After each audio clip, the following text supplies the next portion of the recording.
Hello, welcome. This is a maths class and the topic is concept of conditional probability. This is the important topic and bit confusing topic to understand the conditional probability. Probability हम आसानी से समझ जाते हैं, but अगर probability के आगे conditional लग जाता है तो बहुत लोग confuse हो जाते हैं. What is the exact meaning of conditional probability? So let's start. Let's say, take an example, like we have a insect here. We have a insect here, and these are these stairs. A stair and B stair. अब insect को क्या करना है? Insect को B पर जाना है. एक मेथड हो सकता है कि या तो वो डायरेक्ट बी पे चले जाए, this can be a method, और एक मेथड हो सकता है कि पहले वो ए पर जाए और फिर वो बी पर जाए. करेक्ट. अब यहाँ पे अगर ये जो इंसेक्ट है ये सीधा बी पर जाती है तो इसको बोलते हैं प्रोबेबिलिटी बी की, बिकॉज यहाँ पे क्या हो रहा है? यहाँ पे अकर हो रहा है इवेंट बी. अगर ये फर्स्ट वाला क्या होगा, ये सीधा बी पे चली जाएगी, तो ये हमारे पास में होगा प्रोबेबिलिटी ऑफ बी. लेकिन हमको ये नहीं पढ़ना है, हमको पढ़ना है कंडीशनल प्रोबेबिलिटी, मतलब कि पहले इंसेक्ट ए पर जाएगा और फिर वो बी पर जाएगा. आ रही बात समझ? पहले इंसेक्ट ए पर जाएगा और फिर बी पर जाएगा, उसको हम बोलेंगे कंडीशनल प्रोबेबिलिटी. मतलब कि अगर एक हो गया और फिर एक और हो गया और फिर मान लो जब तीसरा कंडीशन होने की प्रोबेबिलिटी होगी, दो कंडीशंस होने के बाद, तो वो जो तीसरे की प्रोबेबिलिटी होगी वो होगी कंडीशनल प्रोबेबिलिटी. फॉर एग्जाम्पल, अगर हम मान लेते हैं हमारे पास एक इवेंट एक्स है, एक इवेंट वाई है और एक इवेंट जेड है. हमसे पूछा जाए कि प्रोबेबिलिटी ऑफ जेड क्या होगी, तो हम सीधा सिर्फ जेड की निकाल देंगे. अगर पूछा जाए कंडीशनल प्रोबेबिलिटी ऑफ जेड क्या होगी, मींस सबसे पहले एक्स होगा, उसके बाद y होगा और उसके बाद z होगा. This is the conditional probability of z. वापस आ जाते हैं अपने एग्जांपल ऑफ इंसेक्ट वाले पे. क्या होता है ना, कंडीशनल प्रोबेबिलिटी होती बहुत आसान है, लेकिन उसको समझना इज बिट डिफिकल्ट. यहाँ पे अगर हम बात करें अबाउट दी कंडीशनल प्रोबेबिलिटी की, तो अभी हमने देख लिया कि एक इंसेक्ट है जो पहले ए पर जाएगा और फिर बी पर जाएगा, उसको हम बोलेंगे कंडीशनल प्रोबेबिलिटी. अगर सिर्फ बी पर जाता है वो, तो वो होगा हमारे पास अकरेंस ऑफ बी इवेंट. अगर सिर्फ बी पर जाता है तो हमारे पास सिर्फ बी इवेंट का अकरेंस होगा. लेकिन हमको चाहिए प्रोबेबिलिटी बी बाय ए, मतलब पहले ए हो जाए उसके बाद बी हो. तो यहाँ पे हम लिख सकते हैं कि पहले अकर क्या कर जाए, occurrence of B when A is already happened. When A is already happened. When A is already happened. So this is basically the conditional probability. अब यहाँ पे अगर हम बात करें, हमसे पूछा जाए इस कंडीशन में कि बता दो probability of A by B कितनी होगी, तो हम क्या बोलेंगे कि पहले B हो जाए, मतलब ये जो इवेंट है B, ये ऑलरेडी हो चुका है और ये B के अंदर आता है. अब हमको सिर्फ इतने पार्ट की प्रोबेबिलिटी चाहिए, बिकॉज इतना तो पूरा कवर हो गया है. तो इसको हम लिख सकते हैं probability of A intersection B divided by probability of B, क्योंकि ये B तो ऑलरेडी हो चुका है. आ रही बात समझ? इस फॉर्मूले को हम लोग एक बार डिराइव करके देख लेते हैं कि फॉर्मूला आया कहां से. Let's say N A intersection B divided by number of sections, पूरा जो सैंपल स्पेस है उसमें, whole divided by number of sections in B divided by पूरा सैंपल का सेक्शन. अब हम यहाँ से N है NCS कैंसिल हो जाए, हमारे पास क्या बचेगा, N A intersection B divided bye N B। और अगर N मान लो 1 है तो probability of A by B will be equal to what? Probability of A intersection B and probability of B। मतलब एक इवेंट होने के बाद में अगर दूसरा इवेंट की हम चर्चा कर रहे हैं, this is basically a conditional probability.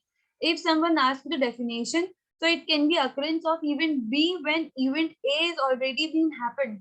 This is the conditional probability of B. Occurrence of event A when B is already happened, it is the conditional probability of A. So this is basically a conditional probability. Now, if we say that conditional probability of B by A, conditional probability of B by A is equal to conditional probability of B when A has already occurred. This is the basic definition of conditional probability. P A by B is equal to P A intersection B divided by probability of B, where probability of B will not be equal to 0. ये B वो है जो already हो चुका है, ये उसकी probability है। अगर हम बात करें probability of B by A की, this is equal to probability of B intersection A divided by probability of A, condition where probability of A is not equal to 0. So this is the basically a conditional probability where एक event हो जाए उसके बाद दूसरे event का होना, और हम उस दूसरे इवेंट की प्रोबेबिलिटी की बात कर रहे हैं, this is the conditional probability. Clear? जैसे इंसेक्ट था, वो पहले ए पर गया फिर बी पर गया, तो वो कंडीशनल केस आया। अगर वो सीधा बी पर चला जाता तो कंडीशनल केस नहीं आता। Read the question very clearly where it's asked conditional probability and where it is asked a probability. Clear? Now let us take an example here. Let us talk about an example. If A and B are mutually exclusive, then A by B and B by A are dash events. क्या पूछा गया हमसे? हमसे पूछा गया अगर A और B जो है वो म्यूचुअली एक्सक्लूसिव है, तो जो हमारे पास B by A होगा और जो A by B होगा वो क्या होगा? Here basically if I ask about probability of A by B, ये होगी 0, और अगर हम बोले probability of B by A, ये भी होगी 0। इफ और जो हम बात करते हैं अबाउट दी म्यूचुअली एक्सक्लूसिव है अगर A और B, देन अगर प्रोबेबिलिटी 0 है देन इवेंट इज इम्पॉसिबल। अगर प्रोबेबिलिटी 0 है then this event is basically impossible. आगे बात समझ में? If A and B are mutually exclusive, the A by B and B by A are impossible events because the probability of them are 0. अगर probability 0 होगी तो event take place नहीं हो सकते। Clear? Moving to our next question, which is an instructor has a question bank with 300 easy true and false. Okay. 200 difficult true and false. Okay. 500 easy MCQ, 500 easy MCQ and 400 difficult MCQ. Clear है? मतलब हमारे पास एक question paper है जिसमें हमारे पास true और false और MCQ है। If questions are selected at random from the question bank, what is the point it will be easy given it is a MCQ? मतलब easy MCQ आने की क्या प्रोबेबिलिटी है? क्या कंडीशनल प्रोबेबिलिटी है? मतलब हमको निकालना क्या है? हमको निकालना है probability of easy by MCQ. Clear? अब ये हम कैसे निकालेंगे? We know that probability easy intersection MCQ divided by probability of MCQ. इस फॉर्मूले से हम लोग बेसिकली निकालेंगे। ठीक है, तो हम यहाँ पे सबसे पहले क्या करते हैं, इस क्वेश्चन पेपर को ही पूरा ब्रेक कर देते हैं। हमारे पास क्वेश्चन पेपर में ट्रू और फॉल्स है और एमसीक्यू है। Very clear? इजी है और डिफिकल्ट है। ओके, इजी ट्रू और फॉल्स कितने हैं? 300। ओके, डिफिकल्ट ट्रू और फॉल्स है 200। इजी एमसीक्यूज है 500 एंड डिफिकल्ट एमसीक्यूज है 400। ठीक है, अगर हम बात करें about the probability of easy by MCQ, it will be equal to probability of easy intersection MCQ divided by probability of MCQ. Okay, now here we can say that